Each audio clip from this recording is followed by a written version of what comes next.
We're now ready to mount our mould in the RotoRocket.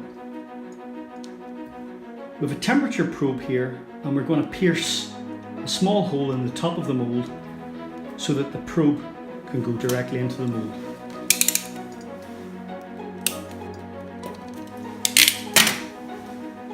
We swing the arm out,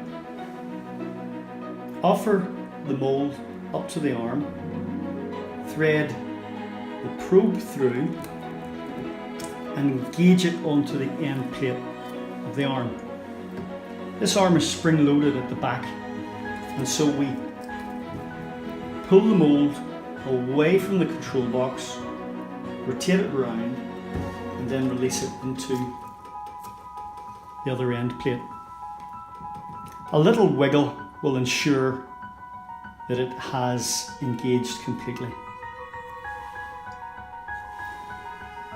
We now need to get rid of the excess shrink wrap, and to do that, we move the oven out of the way, we switch on rotation, and with our sharp knife we simply hold it against the edges of the mould. I like to keep the knife about 3mm out from the edge so that we don't go too close and perhaps snag and cause a leak in the cling film. So we just hold that on, let it go around a couple of revolutions, do the same to the other side.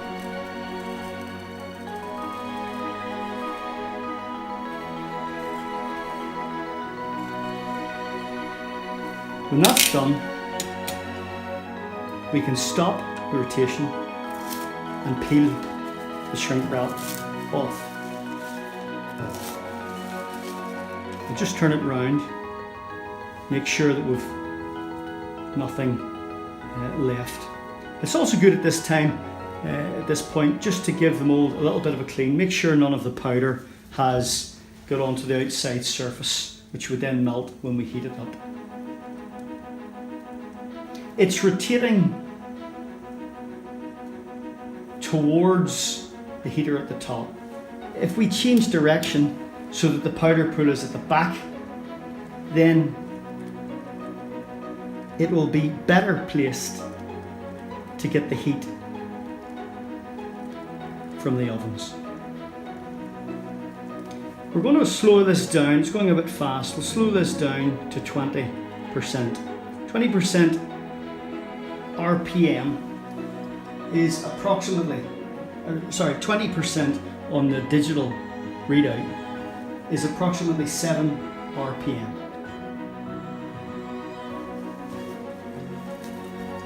Remember that in rotational molding, it's not really RPM that is important, but it is the speed, the tangential speed of the polymer across the surface of the mold.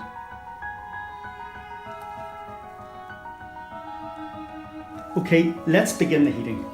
So to do that, we switch on the heater at the side and we lift the heater bank up. We've got a switch in the heater bank which only lets the heat come on whenever the heaters are vertical. So when it's time to cool and we push the heaters back, they will automatically switch off.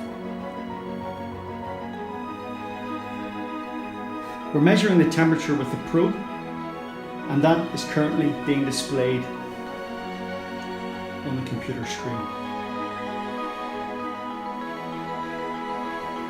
Hopefully you can see immediately how being able to see through the glass mold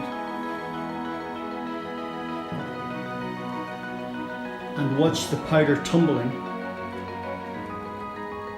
will give you a remarkable insight into the quality and behaviour of your powder.